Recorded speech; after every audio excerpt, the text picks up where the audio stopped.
Very, very good evening, friends. This side Rahul Magan here as a Group Chief Executive Officer, Treasury Consulting, and also a venture capitalist. As we speak, Treasury Consulting is a multinational headquartered company, and we are having offices in India, Singapore, and Hong Kong. We are offering so many products, and we have our own prop desk wherein we are taking buying and selling positions in majority of the asset classes, and probably in another couple of years we would be increasing the quantum of the asset classes compared to what we are taking today. Apart from that, we are having our regulatory arm, which is our learnings arm, which is Sheetal Academy, who is providing learnings, trainings, consultancy, and so many things. If you wish to have any information, you can definitely WhatsApp on my personal number, which is +91 9899242978 or 9818485155. Today, I am going to be adding one more knowledge in our kitty, and that is XBRL, Extensible Business Reporting Language. Extensible Business Reporting Language. Many of you who following me from many years know that I worked as a corporate treasurer in American companies. American companies, of course, like Indian companies, they file annual report to SEC. SEC stands Securities and Exchange Commission. While American companies' annual report is termed as 10K, on the contrary, in Indian concern, it is referred as annual report. That's a separate thing, that the 10K having a huge comprehensive information, what if you compare with the annual report. So example, if you take the 10K of Goldman Sachs, JP Morgan, Standard Chartered, you will see a hell lot of knowledge. Rather, I always say that the 10K of international banks, they are more or less like a book which should be mandated in all business schools. Because the kind of knowledge you will get in these 10K, I hardly you will get in any of the books. But anyways, you know that how the education system of the world is actually defined. It is defined in such a way that you are going to be again theory people. So I'm not bothered much. I always read 10K and would continue to read 10K. But there is a problem which the global regulators are facing from the last several years. When I say regulators, the regulators are of two types. Number one, preemptive regulators, and one is stupid regulators. I started my treasury career in 2009, and in 2007, till 2007 to 2010, I used to believe that bankers and regulators, they are very hi-fi people because they must be having a huge knowledge. That is why they are bankers or regulator. But the hard reality is that, you know, 2 years ago, when Monetary Authority of Singapore, the regulator of Singapore, issued MAS 610, which is Risk Aggregation and Statistics Reporting, we came to MAS and acknowledged them their fault. The kind of response we got from MAS is clear that either they are paid or they are asked by a Big Four not to make any amendments. MAS 610 reporting standards is pathetic, and whatever we envisaged, the same thing had happened. MAS 610 is completely failed.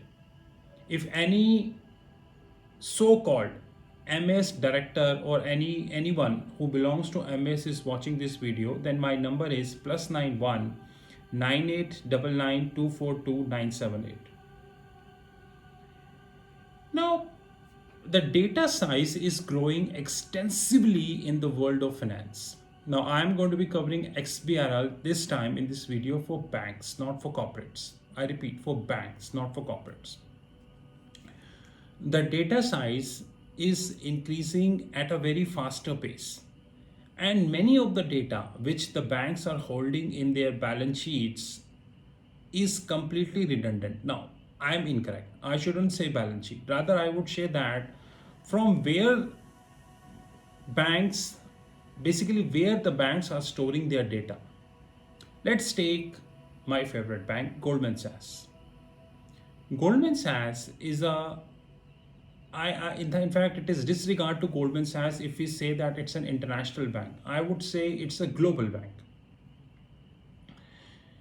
Except few countries of the globe where business is literally impossible, Goldman is almost everywhere. Henceforth, Goldman is having a humongous amount of data. I think Goldman himself is not aware how much quantum of data they are holding. This all data they are holding in their ERP systems, which is known as enterprise resource planning. Now, the world having predominantly two ERPs, one is definitely SAP, other is Oracle. There are many customized ERP also, and the big banks are using customized ERP. Apart from that, they store their data in data marts. Data mart, how should I say that? What is a data mart? Like simplistically speaking, you are traveling to Singapore. You keep some cash at a place, God forbid, if the cash which you keep in the pocket lost, then the cash which you're holding at a safer place would help you to have your expenses. Basically, data mart is nothing but a place where the most important data points which are required by the banks on a minute to minute basis is stored. Let's speak about Goldman Sachs. Goldman Sachs, they have their prop desk, they are trading for clients, they're trading in the interbank market, they have investment banking, they have wealth management, asset management, and everything under their radar. They need a lot of data points which their trade desk is using on a minute to minute basis. If they store this data point in their ERPs, either SAP or Oracle or customized ERP, it needs some time to fetch this data. Now, even a millisecond cost Goldman. So they put this data point at a place where in 1/100th of a millisecond, the data point come into the picture. This is called data mart. Well, I'm not entering into the detail because there are so many kind of data marts which we are having, to be honest. Now what happens is the data is too big in nature. There are two things which we are having when it comes to data. Number one is the business data. Number two is the financial data. SEC and other regulatory bodies in US, they don't need business data. I'm not saying they don't need it. They don't need it on often basis. On the contrary, there are research analysts who are tracking Goldman because every listed bank in US are tracked by a set of research analysts, sometimes 10, 12, 14, and they need business data. So the data is of two types, business data and financial data. But this financial data needs to transfer to the regulator in a format. Previously it was paper format, you know how much time does it take? Then it came XBRL, Extensible Business Reporting Language. So basically what is XBRL? It's a language that leverage internet technologies for communication of business information coupled to the metadata associated with information. XBRL is a language that leverage internet technologies for communication of business information coupled to the metadata associated with information. I hope you watched a movie, Three Idiots, one of my favorite movies by Mr. Amir Khan, whereby I think in one of the classes, one professor asked what a machine, and I forget the name of that person, who give the bookish definition of the machine, and Mr. Amir Khan gave the one line definition of the machine, which is something that makes your life easy is a machine. Example, a calculator is a machine, mobile device is a machine, your pen is a machine. In fact, he mentioned that the zip of the pen is also a machine. And as usual, it's just like a theoretical setup. He was asked to go out of the class, but you know how the end happened in Three Idiots, and this is a reality actually. The end would always be good for the people, those who are practical. Now, this is the bookish definition of XBRL. Now, what is the practical definition? XBRL is nothing but a markup language. When I say a markup, I say, although nowhere people are using markup, it's a markup language which is actually nothing new. It was there long ago. Example, we have the feeders called Reuters and Bloomberg. These feeders are integrated with the TMS. TMS stands for Treasury Management System. As we speak, the world having many treasury management system like Murex, Calypso, and XYZ. Murex having something which is MXML, Murex Extensible Markup Language. So these languages are there since long. The only thing is plus minus 10% here there. People create a fresh language, and this to you, this the fancy word is Extensible Business Reporting Language. So I repeat, XBRL is nothing but a markup language which fetch the information from the computer or the storage system of the corporate or a bank or a financial institution or a hedge fund, insurance, pension fund, whatnot, or a depository financial institution, and give it to the relevant people. I used very hard words, storage. Now the question is, of course, everything I cannot cover in this video, so I'm covering another important topic which is known as taxonomy in XBRL. If you look at accounts or accounting, you have IFRS, International Financial Reporting Standards, by FASB, Financial Accounting Standard Board. We have US GAAP, which is by IASB, International Accounting Standard Board. Of course, IFRS is practical, US GAAP is IFRS is principle based, US GAAP is rudimentary, but that is separate. But when we speak about accounting standards, there is a word which we need to borrow, and definitely which is called taxonomy. Now, taxonomy, there, like Three Idiots, there are bookish definition of taxonomy. Let me read the bookish definition for you. Taxonomy is an issue. Basically, taxonomy can be referred as an electronic dictionary of reporting concepts. Taxonomy consists of all data definitions, properties, interrelations among the concepts, and so on and so forth. Again, Three Idiots.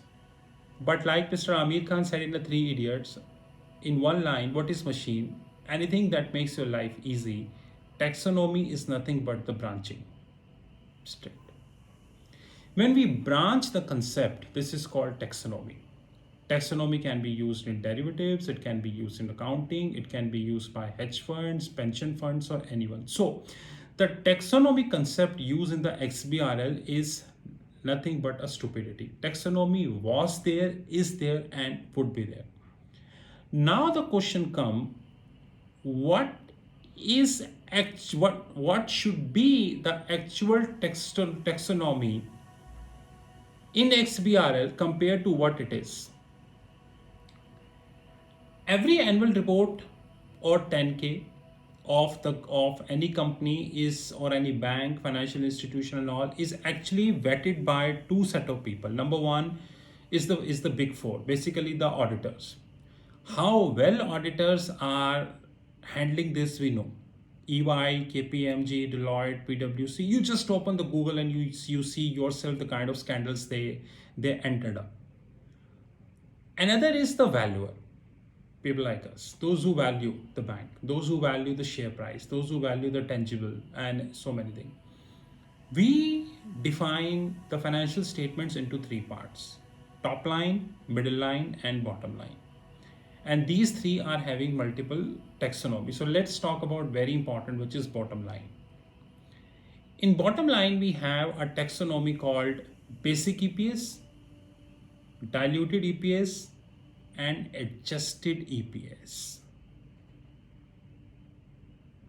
All the top banks of the globe, the top corporates of the globe, hedge funds, pension fund, institutional investors, private equity, they of course compute basic EPS, diluted EPS, but they do compute adjusted EPS.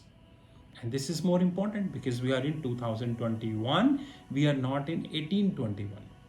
But the setup of XBRL is made in such a way that adjusted EPS is having no place. Good morning. This is called theory. So in this video, I introduced you to the concept of XBRL. I introduced you to the concept of taxonomy. Probably this is the beginning of Treasury Consulting in XBRL, and hell lot of stuff are on the cards. This is Rahul from Treasury Consulting Group. You know our number, which is +91 9899 242 978. Have a great time ahead. Thank you.